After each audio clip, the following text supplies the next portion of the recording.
केशव तो नहीं आया, केशव लग रहा है कि पहले ही पढ़ उड़ के बैठ गया होगा, क्योंकि वो तो एक साथ सब चुटरे बनाने लग रहा है, हम तो कंफ्यूज हो जा रहे हैं कि पढ़ कौन सा रहा है।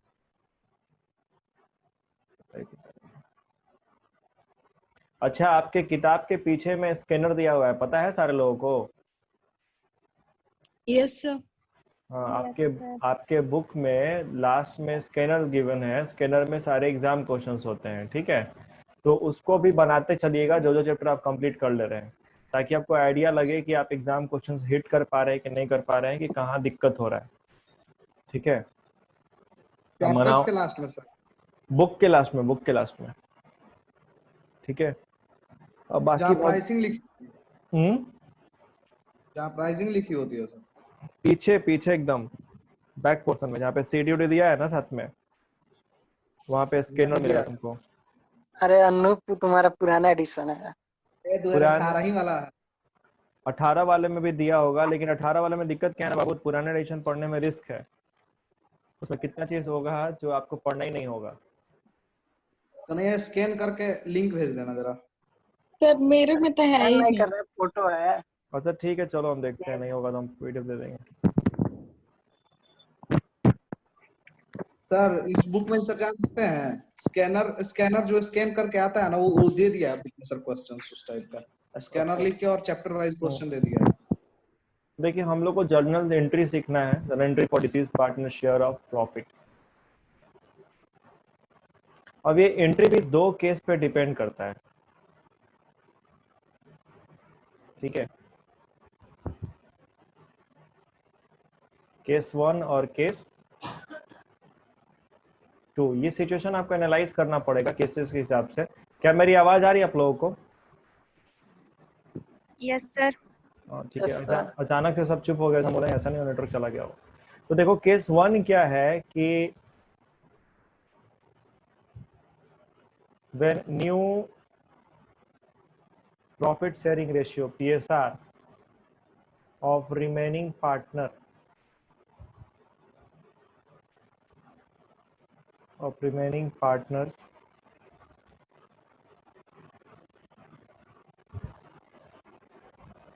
do not changes, ठीक है? और केस 2 क्या हो जाएगा? when new profit sharing ratio of remaining partners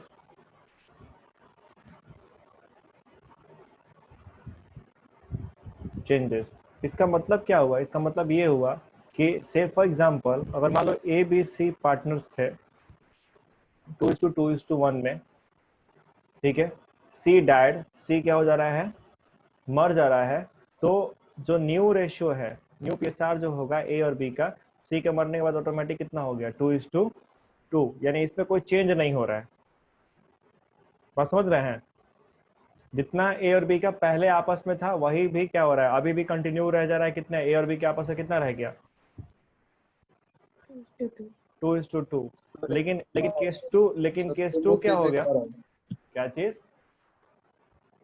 sir case 1 भी एक बार बता दीजिए जरा।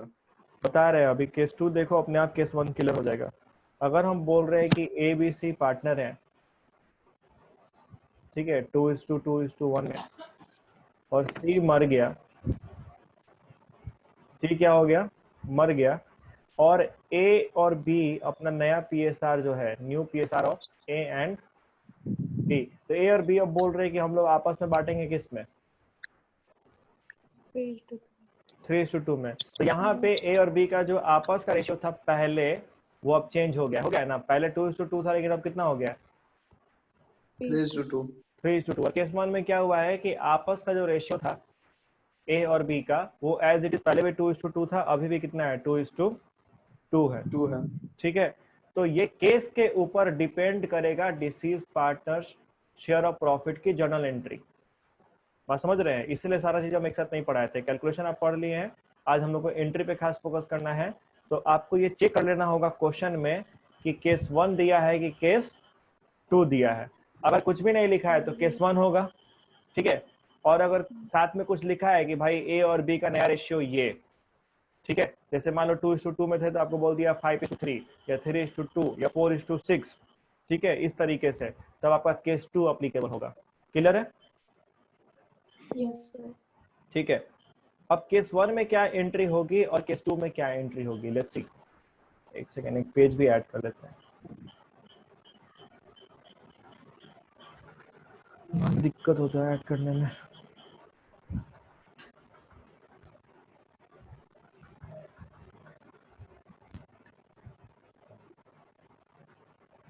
ठीक, तो केस 1 क्या है, केस 2 क्या है, समझ गए आप लोग? है नहीं issues?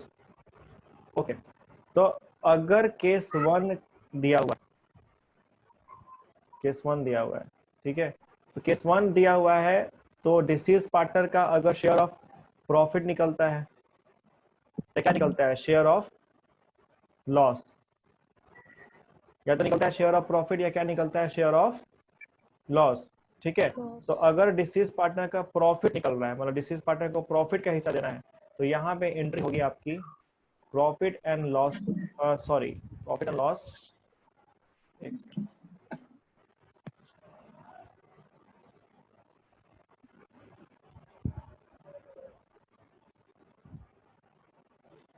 Profit and loss suspense account debit to deceased partners capital account. ठीक है, अब आपके मन में एक ख्याल आएगा कि सर सस्पेंस अकाउंट क्यों लिखें, आएगा ना? प्रॉफिट दे रहे हैं तो प्रॉफिट, पता नहीं है। प्रॉफिट एंड लॉस अकाउंट लिखते हैं, सस्पेंस क्या लिखे हैं, तो एक्चुअल प्रॉफिट का पता तो चलेगा साल के अंत में, और हम ये काम कर रहे हैं मॉर्निंग टाइम कर रहे हैं, एस्टिमेटेड बेसिस पे है, इसीलिए इसके लिए एक सेपरेट लेजर खोलते हैं पीएल सस्पेंस अकाउंट का। ठीक है, और जब साल के अंत में एक्चुअल प्रॉफिट होगा तो इसी सस्पेंस को उसमें क्या करेंगे, एडजस्ट करके क्लोज कर देंगे। ठीक है, इसलिए यहाँ पे सस्पेंस वर्ड यूज होता है। ओके, तो अगर प्रॉफिट होगा तो एंट्री होगी PL suspense account to deceased partners capital account, और अगर लॉस होगा तो एंट्री क्या हो जाएगा, उल्टा हो जाएगा। तो उल्टा एंट्री क्या हो जाएगा, this is profit and loss partners capital account debit to profit and loss suspense account. ठीक है, कोई दिक्कत, समझ गए? तो ये एंट्री कब मारना है, हाँ सर। जब रिमेनिंग पार्टनर के आपस में जो रेशियो है वो एज इट इज उतना ही रह जाए, उसमें कोई चेंज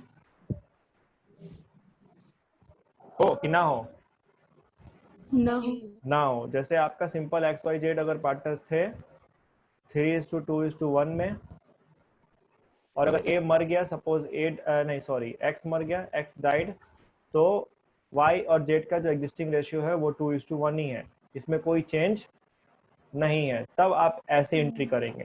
ठीक है, लेकिन अगर यही Y और Z का रेशियो आपको बोल देता है कि 3:2 हो गया न्यू, तब ये एंट्री होगा, ये एंट्री नहीं होगा। ठीक है, तब आपको दूसरा एडजस्टमेंट करना पड़ेगा। ठीक है,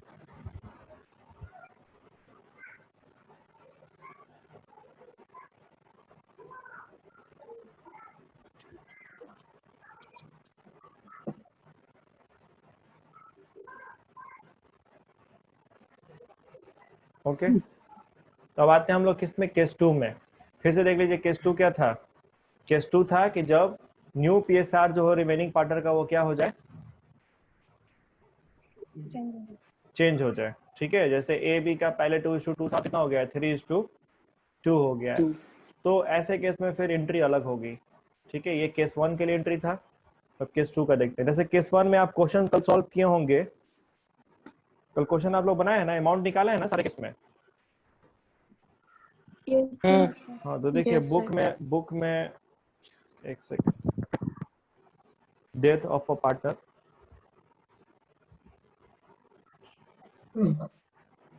जैसे आपको दिया हुआ क्वेश्चन नंबर जो 8 था, कुमार वर्मा नरेश वाला, है ना, तो कुमार वर्मा नरेश वाले में आपका आंसर कितना आया था, 2350 रुपये। यहाँ पे तो अमाउंट दिया हुआ ऑलरेडी, सीधे आंसर आपको दिया हुआ है, अमाउंट कैलकुलेट करके कितना, 2350, क्वेश्चन नंबर 8 है। ठीक है, अब 2350 दिया है, तो अगर आप क्वेश्चंस को देखें, बुक है ना सबके पास, Yes, sir. तो क्वेश्चन में आप देखिए कुमार वर्मा और नरेश का जो रेशियो है वो 3:2 क्या है, 2 है। ठीक है, और इसके अलावे कुछ और नहीं बोल रहा है, ये नहीं बोल रहा है कि वर्मा के मरने के बाद से कुमार और नरेश का इक्वल है, चाहे कुछ है, कुछ नहीं लिखा है ना।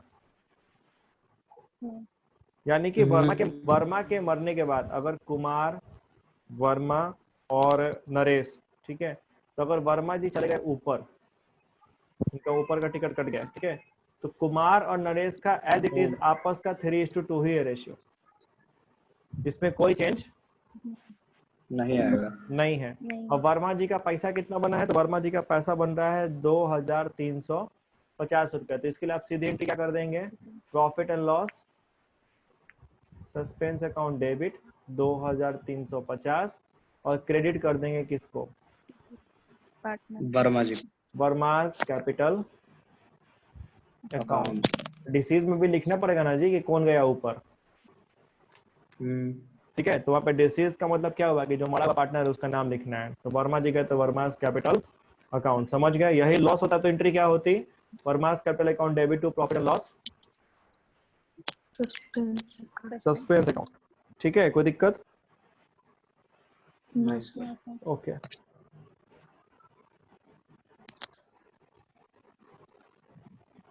एक सेकंड रुक जाओ।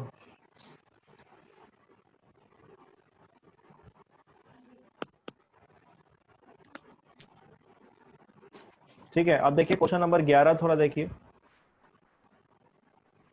रुक जाइए, क्वेश्चन नंबर 11 से पहले आपको एंट्री सिखा दें। तो केस 1 क्या है, केस 1 में क्वेश्चन कैसे आएगा, केस 1 में एंट्री कैसे करनी है, समझ में आ गया आप लोगों को? Yes sir. ठीक है, सिर्फ एक ही आदमी का जवाब आ रहा है यस सर, बाकी लोग नहीं आ रहा है। तो सीधे बोलिए कि आया चाहे नहीं आया। अब आते हैं केस 2 में। Let's move to case 2। तो केस 2 में भी प्रॉफिट होगा और क्या होगा, लॉस होगा, प्रॉफिट का हिस्सा या लॉस का हिस्सा। तो यहाँ पे जो एंट्री होगी वो एंट्री आपका हो जाएगा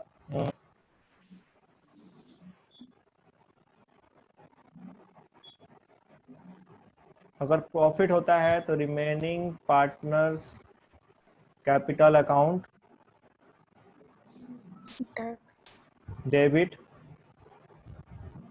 to decreased partner capital account, to deceased partners capital account. इन लोगों को हम लोग को डेबिट करेंगे किस में, गेनिंग रेशियो में। किस में करेंगे, गेनिंग रेशियो में। ठीक है, और अगर यही लॉस होता तो एंट्री क्या होता, उल्टा होता। तब क्या होता है, deceased partners capital account debit, अरे कैपिटल अकाउंट डेबिट, और क्रेडिट कर देते किसको, रिमेनिंग पार्टनर्स कैपिटल। अरे डिस्प्लेसमेंट वाला यहाँ से वहाँ कर गया। ठीक है। अब आइए इसी पे एक सवाल देखते हैं, सवाल नंबर 11 है, क्वेश्चन नंबर 11। क्वेश्चन नंबर 11 में थोड़ा हमको अमाउंट बता दीजिएगा कि अमाउंट कितना आया था शेयर ऑफ प्रॉफिट का, निकाले ना आप लोग।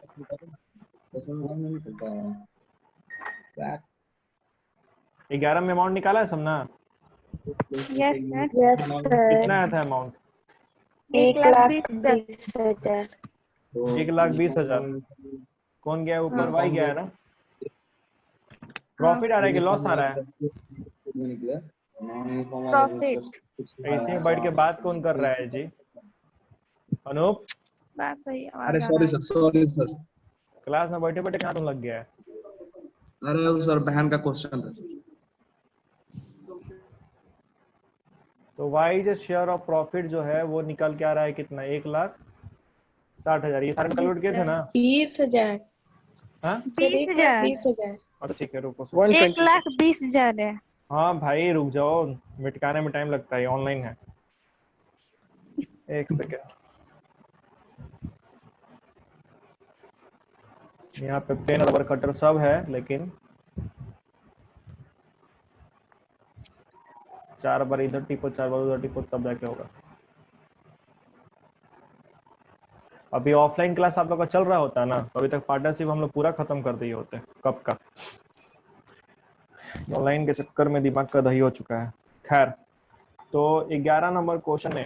कहाँ गया जी पेज नंबर, कितना नंबर पेज पे? हाँ, तो पहले एक्स बजट का कितना है? 3:2:1 है ना? तो एक्स वाई जेड का पहले था 3:2:1, और फ्यूचर में एक्स और जेड वाई के मरने के बाद शेयर कर रहे हैं किस में? 3:2. 3:2 में, जबकि होना चाहिए था 3:1, यानी कि यहाँ पे रेशियो क्या है? चेंज है ना? तो आइए तो निकालते हैं कौन कितना गेन सेक्रीफाइस कर रहा है।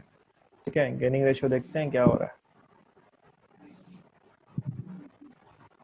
तो एक्स जी और जेड, ठीक है, न्यू कितना है? इसका 3/5 है और इसका 2/5। पहले था कितना? 3/6 है ना? और इसका था 1/6. ठीक ठीक है, तो 5 और 6 का कितना हो गया? 30 हो गया। 30. 18 माइनस 15 है ना? 3/30. 3/30। और इसका कितना हो गया?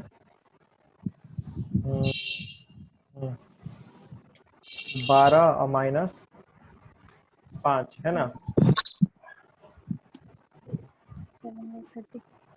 तो 7/30। ठीक है, तो यानी गेनिंग रेशियो क्या हो गया आपका? What is the gaining ratio? 3:7. 3:7 हो गया। Gaining ratio becomes 3:7। ठीक है, अच्छा भैया, 3:7 हो गया। आइए देखते हैं।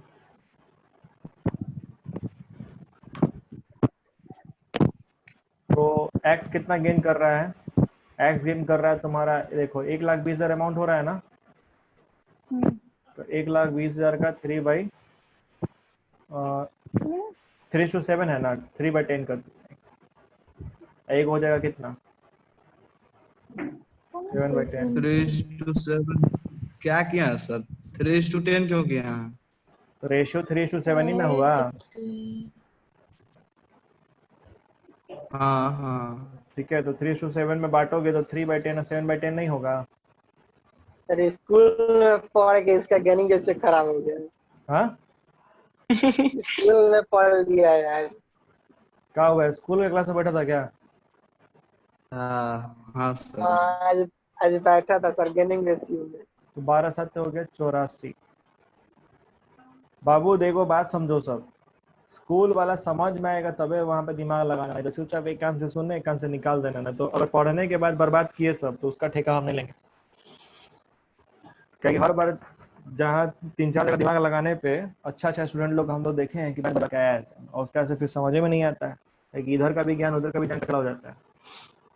ठीक है, हर किसी का पढ़ाने का तरीका अलग अलग है। तो आपको क्या सूट कर रहा है आप ये देखिए। खैर, अब यहाँ देखिए, तो यहाँ पे हम लोग देख लिए कि भाई एक्स को डेबिट करना है कितने से? 36,000 से, और वाई को डेबिट करना है कितने से? 84,000 से। 84। तो यहाँ पे जो आपका एंट्री होगा फॉर प्रॉफिट, वो क्या हो जाएगा? वो एंट्री हो जाएगा एक्स कैपिटल अकाउंट डेबिट, ठीक है, जेड्स कैपिटल अकाउंट डेबिट, और क्रेडिट कर देंगे किनको? वाई को, वाई कैपिटल अकाउंट। तो वाई क्रेडिट होगा कितने से? 1,20,000 से। और एक्स डेबिट होगा कितने से? 36,000 से। और जेड डेबिट होगा कितने से? 84,000 से। ठीक है, समझ गए आप लोग? अगर यही लॉस होता तो एंट्री क्या होता? उल्टा होता, Y capital account debit to X capital account to Z capital account, क्योंकि वाई के लॉस का हिस्सा सह रहे होते कौन? एक्स और जेड, है ना? ठीक है, तो इस तरीके से आपको एंट्री करनी है disease partner share of profit की। अगर रेशियो चेंज नहीं होता है एग्जिस्टिंग पार्टनर के आपस में का रेशियो, ठीक है, आपसी रेशियो एग्जिस्टिंग पार्टनर का सेम रह जाता है, तो आपको प्रॉफिट एंड लॉस सस्पेंस से एंट्री करनी होगी। अगर प्रॉफिट है तो PL suspense account to deceased partner capital account, और अगर लॉस है तो deceased partner capital account debit to profit and loss suspense account. ठीक है, अगर आपसी रेशियो चेंज हो जाता है तो फिर आपका केस नंबर 2 फॉलो होगा। केस नंबर 2 में आपको क्या करना होगा? कि रिमेनिंग पार्टनर्स को उनके गेयरिंग रेशियो के हिसाब से डेबिट कर देंगे और डिसीज पार्टनर को क्या कर देंगे, क्रेडिट कर देंगे। ठीक है, और अगर लॉस होगा तो deceased partner capital account debit हो जाएगा और रिमेनिंग पार्टनर कैपिटल अकाउंट क्या हो जाएगा, क्रेडिट हो जाएगा। ठीक है, क्लियर है सारे लोगों को? Yes sir. Yes. किसी को कुछ भी डाउट इस चीज को लेकर के? 100% क्लियर है? क्या नो तुमको Clear है क्लियर है सर। ना? हाँ तुम्हारा सर, हमको Yes, कोई sir. दिक्कत नहीं है। तुम्हारा क्लियर होना सबसे ज्यादा जरूरी है कि तुम्हारा ही डाउट निकलता है, इसलिए ठीक है। अब देखिए डेथ में इसके आके हम लोगों को कुछ नहीं पढ़ना है। ठीक है, मतलब चैप्टर आपके बुक में तो बहुत कुछ आपको दिख रहा होगा, लेकिन हमारा सिलेबस हमको यहीं पे रोकता है। जो मेरा रिवाइज सिलेबस है इसमें कहीं और कुछ जिक्र नहीं है डेथ को लेकर के। एक सेकंड।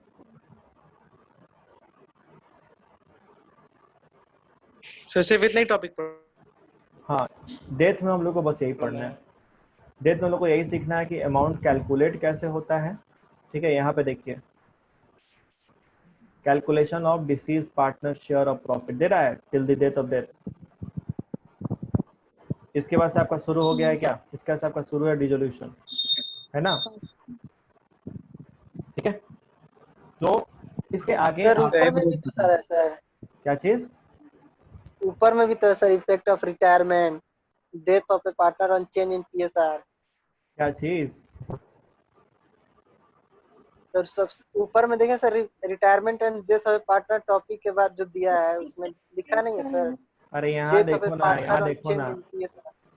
यहाँ देखो ना, यहाँ क्या लिखा हुआ रिटर्न डेथ में? तुमको तुम लोग को सिलेबस तो पढ़ना आज तक नहीं आएगा जी। यहाँ पे हम देख रहे हैं यहाँ पे बगल में, यहाँ पे देखिए यहाँ क्या लिखा हुआ है, यहाँ लिखा हुआ है टॉपिक, जो टॉपिक पढ़ना है। यहाँ पे लिखा है लर्निंग आउटकम, सही ना? लर्निंग आउटकम मतलब क्या है कि हर चीज पढ़ के आपको ये चीज समझ आ जाना चाहिए। बस समझ रहे हैं? तो आपका टॉपिक कौन सा पढ़ना है आपको? आपके टॉपिक में किस चीज का जिक्र है? बोलेगा नहीं सर, बोलो। Deceased partner. टॉपिक में थोड़ा ये देख लो, तुम्हारे सामने ये टॉपिक है तो इसमें क्या लिखा हुआ है? Calculation of deceased partner share of profit till the death of death. यहाँ पे इंट्रियो नहीं लिखा हुआ है। ठीक है, और यहाँ पे लर्निंग आउटकम्स में आपको क्या दिया हुआ है? आपको दिया हुआ है कि explain the effect of retirement death of a partner on change in profit sharing ratio, develop the understanding of accounted और goodwill revolution of asset assessment of accounted reserve. Retirement में डेथ लिखा है यहाँ पे, या डेथ लिखा है, खाली रिटायरमेंट लिखा हुआ है? सर ऊपर में लिखा है ना, explain the effect of retirement और death of a partner on change in PSR. अरे ये बोल रहे हो, इसको बोल रहे हो? First two line sir. हाँ इसी में बोल रहे हो? हाँ sir. Explain the effect of retirement of death of partner, इसका मतलब क्या है? थ्योरी का कहानी है ना, इसका प्रैक्टिकल है इसमें कुछ छिपा हुआ? आपको पूछ रहा है कि क्या पड़ेगा, किसी पार्टनर के मरने का इफेक्ट क्या होगा ऑन चेंज इन पीएसआर। तो प्रॉफिट रेशियो आपका चेंज नहीं होता है, तो ऑलरेडी यहाँ पे ही ना डिस्कस हो गया। सिंपल सा बात है भैया कि कोई मरेगा तो प्रॉफिट रेशियो चेंज हो जाएगा, होगा कि नहीं होगा? होगा सर। होगा। हाँ, तो अभी ना डिस्कस हो रहा था रिटायरमेंट में और डेथ में अंतर कौन चाहिए। सिंपल सा बात है कि अगर मेरा मान लो ABC पार्टनर है, ठीक है, 4:2:4 में मान लेते हैं, मर गया बी मर गया, चाहे बी रिटायर हो गया, तो नया रेशियो क्या होगा ए और सी का? 4:4 या 1:1, है ना? तो इसमें कौन सी नया सीखिएगा? इसमें कुछ नया है? तो ऑलरेडी आप पढ़े हुए हैं।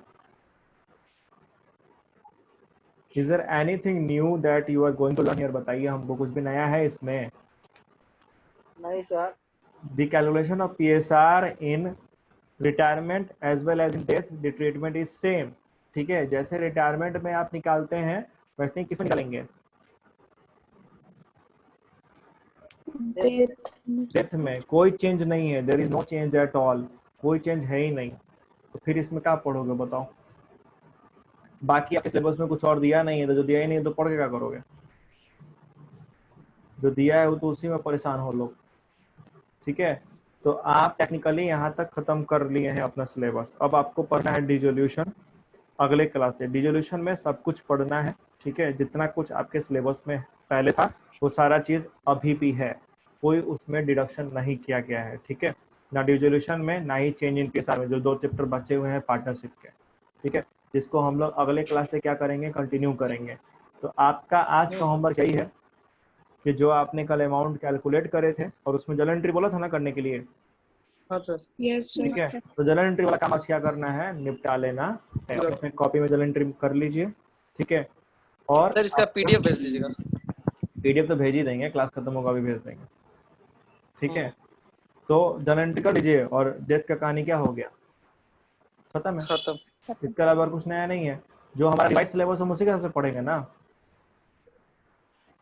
ठीक है, और जहां तक छूट की बात थी तो छूट का कहानी खत्म हो गया। ठीक है, जो छूट मिला है वो आपको टेक्निकली मिला है एडमिशन में, रिटायरमेंट में और डेथ में। ठीक है, इसके अलावा जब आप कंपनी पढ़ेंगे तो कंपनी में एक चैप्टर को हटाया गया है, रिडम्पशन ऑफ डिवेंचर। उसके अलावा जो चीज पहले पढ़ना था वो चीज अभी भी क्या है, कंटिन्यू करना है बाकी चैप्टर्स में। जैसे डिसोल्यूशन पढ़ेंगे तब पढ़ना है, चेंज इन पेशर पढ़ेंगे सब पढ़ना है, खाली कैपिटल एडजस्टमेंट छोड़ के। ठीक है, और एनपीओ तो पूरा पढ़ना ही था। एनपीओ तो हम लोग ऐसे ही पूरा का पूरा क्या किए हैं, पढ़ ही चुके हैं, है ना। तो सिलेबस के दायरे में रहिए, क्वेश्चन लगातार बनाते रहिए, जो चैप्टर कंप्लीट हो जा रहे हैं उसके क्वेश्चंस को रिपीट करते रहिए। नहीं तो अगर आप रिपीटिशन और प्रैक्टिस में नहीं रहेंगे तो सब पढ़ा हुआ क्या हो जाएंगे, भूल जाएंगे। ठीक है, इन बातों का खास ध्यान रखिए। बाकी देखिए टाइमली हम लोग के टाइम के हिसाब से भी हम लोग बहुत सही चल रहे हैं, क्योंकि अभी टाइम हम लोग का कौन सा चल रहा है महीना, it's August. Sir July and नहीं, जुलाई है, अगस्त अब शुरू होगा। ठीक है, तो आराम से जहां तक हम लोग सिलेबस अभी तक खींच चुके हैं, मान लो डिसोल्यूशन और पीएसआर तुम्हारा खाएगा इकोनॉमिक्स पढ़ते हुए देखते हैं तो 10 क्लास। ठीक है, 10 क्लास में हमारा डिसोल्यूशन और ये खत्म हो जाएगा, यानी अगस्त 20 तक आपका पूरा का पूरा पार्टनरशिप और एनपीओ क्या हो गया, खत्म हो जाएगा आपका। खत्म। ठीक है, और उसके बाद से कंपनी पढ़ना है, तो कंपनी आपका मैक्सिमम अगर खाएगा, मैक्सिमम से मैक्सिमम। ठीक है, अगर आप सारा क्वेश्चन बनाते भी हैं तो भी 20 क्लास मतलब मैक्सिमम। ठीक है, तो अगस्त से चले गए हम लोग कहाँ, सितंबर में। सितंबर के बाद है अक्टूबर, यानी कि आपका अगर हम लोग ठीक ठाक चल रहे हैं अपने स्पीड से तो अक्टूबर तक हम लोग सिलेबस क्या कर लेंगे, फिनिश हो जाएगा, कंप्लीट हो जाएगा। ठीक है, पूरा कंप्लीट हो जाएगा। तो आप बस जो भी सिलेबस का दायरा है इसमें जो भी प्रोबेबल क्वेश्चन बन सकते हैं, टफ से टफ, इजी से इजी, उस हर क्वेश्चन को हिट कीजिए। ये साल बहुत अच्छा है आपके लिए। ठीक है, जो भी आपके मेनली जो बच्चे फंसते थे कैपिटल एडजस्टमेंट में फंसते थे, तो कैपिटल एडजस्टमेंट तुम्हारा पूरा का पूरा क्या किया है, हटा ही दिया है। ठीक है, तो अच्छा ही है, एडवांटेजियस है आपके लिए। और सिलेबस के दायरा मत छोड़िएगा, सिलेबस से थोड़ा सा भी आगे पीछे हुए तो आपका फिर मार्क्स गड़बड़ा जाएगा बोर्ड में। ठीक है, इसीलिए be stick to the paper. Syllabus से बाहर कुछ भी नहीं पूछा जाता है बोर्ड में, इतना याद रखिएगा। जो सिलेबस में लिख देगा वही आएगा। ठीक है, तो किसी के बहकावे में नहीं है, सीबीएसई आपके लिए बैठा हुआ है, आपके लिए टाइम टू टाइम वो सर्कुलर जारी करते रहेगा। ठीक है, हम लोग को बस क्या करना है, उसके जो भी रेगुलेशन है उसको फॉलो करते रहना है, जो वो बोलेगा वो करते रहेंगे। जैसे पहले एकेडमिक कैलेंडर दिया था, एकेडमिक कैलेंडर में जिक्र था तुम्हारा एनपीओ का और पार्टनरशिप फंडामेंटल का, देखो सिलेबस से हटा नहीं ना, पूरा का पूरा पढ़ना है, नहीं हटा ना। तो वही चीज है, अगर हम उसके देखो, अब कुछ स्कूल में क्या हुआ है, कुछ स्कूल का क्या बोल रहे हैं, डीपीएस में हुआ है, छोड़ो ना, डीपीएस वसंत कुंज दिल्ली का, वहां दिमाग लगा दिया सब टीचर। सीबीएसई अपना एकेडमिक कैलेंडर दिया था, अल्टरनेट एकेडमिक कैलेंडर, कि आप पहले एनपीओ और पार्टनरशिप पढ़ाओ, वो लोग पहले पढ़ा दिए तुमको कंपनी। ठीक है, और कंपनी में क्या हुआ, रिडम्पशन और डिवेंचर हट गया। तो इसीलिए बोर्ड के पास बुद्धि लगाने से कोई फायदा नहीं है, जो बोर्ड बोल रहा है वो फॉलो करो, काम खत्म। बोर्ड की बात मानोगे, बोर्ड के हिसाब से पढ़ाई करोगे तो नंबर क्या होगा, अपने आप मिल जाएगा। बोर्ड के हिसाब से नहीं पढ़ोगे तो आता भी होगा तो नंबर चला जाएगा। ठीक है, बस इतना ही कहानी है। तो आज आप लोग एंट्री वाला काम खत्म कर लीजिए। अगला जो अकाउंट्स का क्लास होगा उसमें हम लोग शुरू करेंगे अपने नए चैप्टर को, डिसोल्यूशन ऑफ पार्टनरशिप फॉर्म। और एक चीज पहले बता दें, उसका किसी भी प्रीवियस चैप्टर से कोई रिलेशन नहीं है। ठीक है, आप जो भी चैप्टर पढ़ के आ रहे हैं उनसे कोई रिलेशन नहीं है। ठीक है, आप पूरा का पूरा नया कॉन्सेप्ट वहां पे पढ़ेंगे, तो उस क्लासेस को मिस मत कीजिए। ठीक है, अगर उसको मिस मत कीजिएगा कोई भी। ठीक है, चलिए आज की क्लास यहीं पे समाप्त करते हैं, ये पीडीएफ आपको हम सेट कर देते हैं। ओके, कल क्लास में क्या होगा सर? कल इको पढ़ाएंगे। अभी सर माइक्रो की सर माइक्रो या इंडियन? नहीं, इको में इंडियन सर, इंडियन। एक मिनट रुको सब, एक मिनट रुको सब, इको में एक चीज हमको देखना था, थोड़ा चेक कर ले।